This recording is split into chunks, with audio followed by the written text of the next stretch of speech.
Mr. Speaker, House Bill 688 proposes several changes related to healthcare and nursing practices. The bill aims to modify existing statutes and enhance healthcare delivery as well as enhancing healthcare in the educational settings.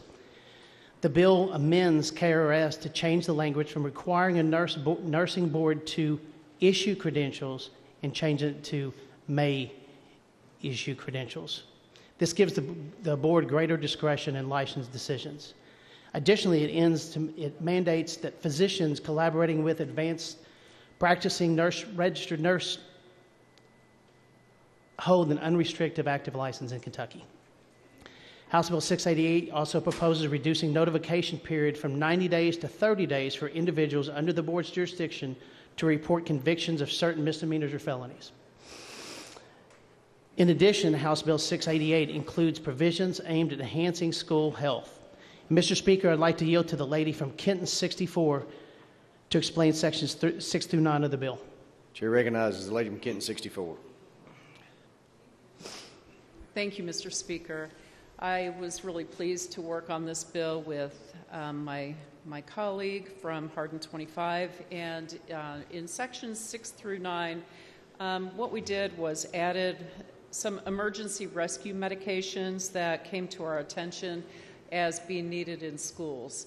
I had a constituent who has a niece who needed Solu-Cortef for adrenal crisis, and so I started looking at the statute and we realized that we needed to really clean this up. So what we did is added these rescue medications to be allowed to be administered by a nurse or delegated for administration to other trained employees in the school.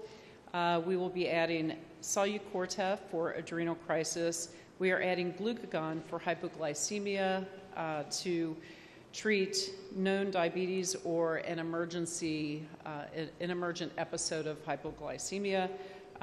This can be designated and prescribed specifically to a student with a known condition, or it is also, this also allows undesignated glucagon to be prescribed to a facility or a school to have on hand for those emergency episodes. It also strikes injectable before epinephrine, as epinephrine is now available in intranasal preparations and delivery systems.